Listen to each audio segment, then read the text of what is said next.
Hello students, आप सभी का हमारे यूट्यूब चैनल में स्वागत है। स्टूडेंट्स, हम प्रोबेबिलिटी एंड स्टैटिस्टिक्स का पेपर सॉल्व कर रहे हैं और क्वेश्चन नंबर 2B पे हम पहुंच चुके हैं। क्वेश्चन नंबर 2B बेसिकली हमारे पास क्वेश्चन है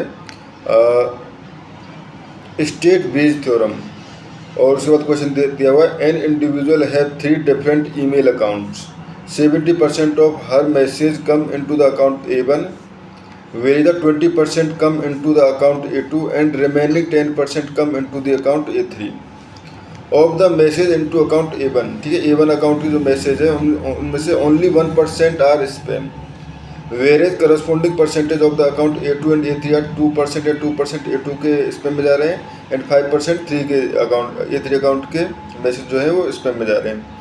are randomly mail is found to be spam, एक मेल को पाया गया है कि जो कि स्पैम है। What is the probability that it come into account 2? ठीक है, हमें निकालना है कि वो जो स्पैम आया था, स्पैम मैसेज वो अकाउंट 2 में था, इसकी क्या प्रोबेबिलिटी है। ठीक है, तो इसको सॉल्व करते हैं। तो पहले बेज थ्योरम, ठीक है, बेज थ्योरम क्या कहती है बेसिकली स्टूडेंट्स, कि एक कंडीशनल प्रॉपर्टी टाइप हो जाती है कि एक घटना की घटने की या एक कोई भी इंसिडेंट हुआ है उसके अगर होने की प्रोबेबिलिटी कि दूसरे इंसिडेंट की प्रोबेबिलिटी गिवन हो। ठीक है, तो जैसे हम यहाँ पे अगर बात करें कि ए के बी, ठीक है, यानी ए के से होने की प्रोबेबिलिटी अगर बी की गिवन हो, ठीक है, तो ये हमारे पास है। इसका हमारे पास फॉर्मूला सिंपल सा होता है, probability of A if probability of B if A के इज गिवन, ठीक है, एंड प्रोबेबिलिटी ऑफ ए के upon summation of I probability of B होने की प्रोबेबिलिटी अगर ए आई गिवन है, ठीक है, डॉट पी ए आई। ठीक है, तो इस फॉर्मूले का यहाँ पे हमें हेल्प लेना है। ठीक है, तो बेसिकली अगर इस फॉर्मूले को मैं लिखना चाहूँ तो late A1 A2 A3 be the account and S indicate the spam। ठीक है, the spam, ठीक है स्टूडेंट्स। तो हमारे पास गिवन है PA1 इक्वल टू 0.07 गिवन था। ठीक है, यहाँ पे आप देख सकते हो सभी पे 70% एंड 7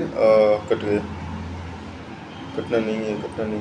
ठीक है, तो जैसे यहाँ पे 70%, यहाँ पे 20% गिवन है ये, ठीक है, इस तरह 10%, तो इसी से हमारे पास PA1 PA2 PA3 आ जाएगा। ठीक है, तो PA1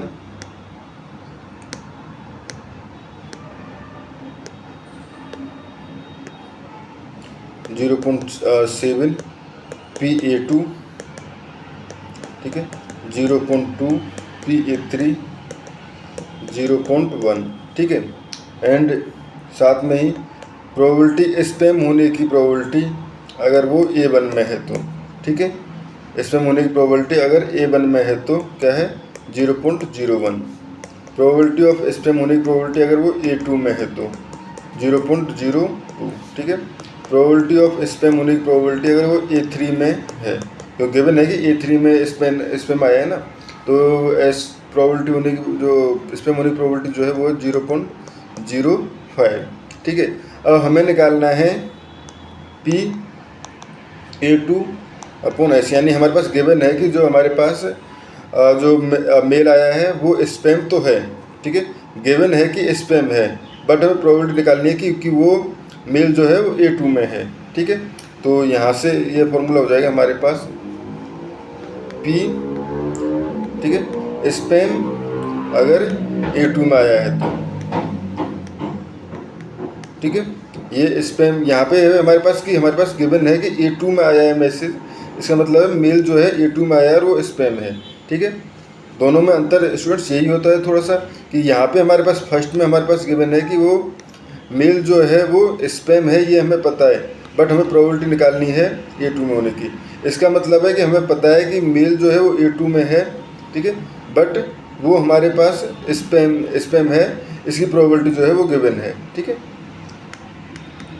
P(A2), ठीक है, अपॉन ये हो जाएगा P(S)(A1) P(A2)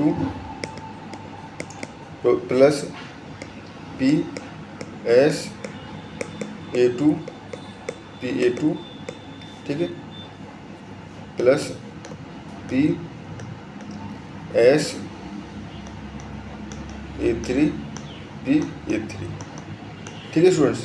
अब इसमें हम फॉर्मूले में वैल्यूज पुट कर दें तो देखो ये हमारे पास गिवन था 0.02, ठीक है। P(A2) जो है वो आप ऊपर से देख सकते हो जाके यहाँ से, इंटू 0.2 डिवाइडेड बाई, ठीक है। अगर देखो S(A1) है 0.01 इंटू A1 यानी कि 0.7 प्लस 0.02 इंटू 0.2 प्लस 0. यहाँ पे आ जाएगा हमारे पास, देखो यहाँ से पहले तो ये 0.05 इंटू 0.1, ठीक है। तो ये आप जब सॉल्व करोगे तो आ जाएगा 0.04 डिविजिबल बाई 0.016 इक्वल टू 0.25, यानी कि अगर स्पैम जो मेल है वो स्पैम प्राप्त हुआ है तो इसकी प्रोबेबिलिटी कि वो हमारे पास A2 में होगा, इसकी प्रोबेबिलिटी जो है वो 0.25 है। ठीक है स्टूडेंट्स, तो इस क्वेश्चन में हमें इतना ही करना था। Thank you.